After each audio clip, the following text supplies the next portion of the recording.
Hello, my name is Robert Paterson. I'm the president of Friends of Grain Elevators. Friends of Grain Elevators is an Ontario numbered company and a registered charity.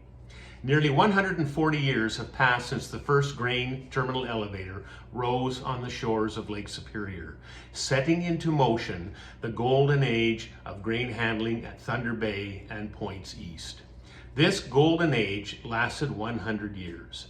Over that time, an amazing industry grew from a very modest beginning that saw a few sacks of Western wheat leave port in 1882 to the port of Thunder Bay and the St. Lawrence Seaway becoming the world leader in grain handling and shipping. At one time, the world knew our grain port. In the early 1900s, famed British writer Rudyard Kipling, on a visit to Fort William and Port Arthur, as we were known at the time, noted this part of the world exists to clean and grade and handle and deliver the wheat by rail and steamer. What Lloyd's is to shipping, or the College of Surgeons to medicine, Fort William and Port Arthur are to the wheat. Unfortunately, as is often the case, the glory didn't hold. When Canadian grain markets dramatically shifted, Thunder Bay emerged out of the 20th century as a residual secondary port. After 100 years of building elevators, railways, ships, and port facilities, the decline began. Along with diminished elevator, rail, and shipping infrastructure, thousands of jobs evaporated, and memories of the work done and spectacular accomplishments began to fade. When industries fade, their history fades as well. We saw this happening. The most pressing need was to salvage stories of grain industry participants, ensuring that their voices didn't follow them to the grave. Out of our concern came an oral history project called Voices of the Grain Trade.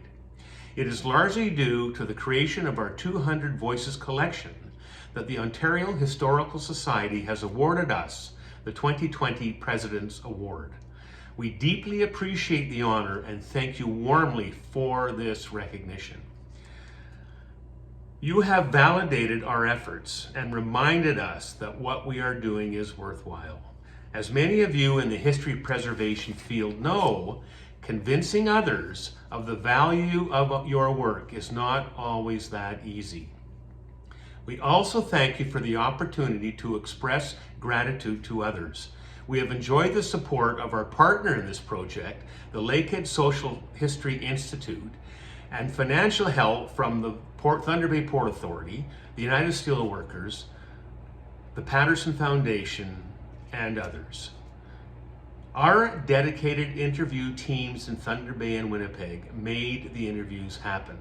We want to thank them publicly here.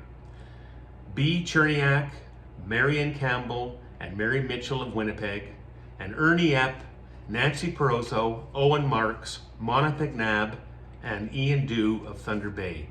I hope I haven't forgotten anybody.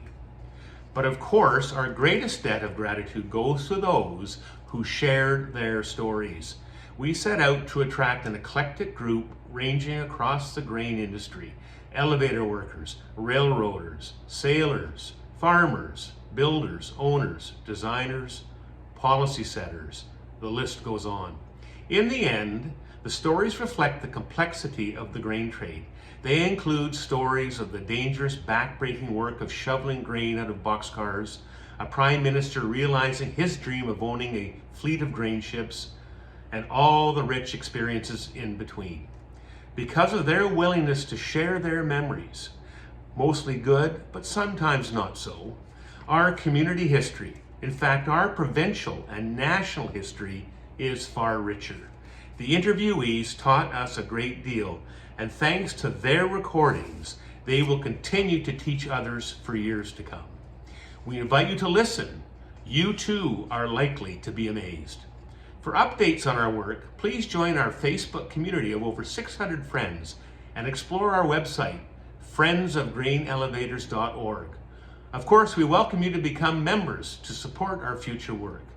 On behalf of our board of directors and all our members, we thank you for this very warm recognition.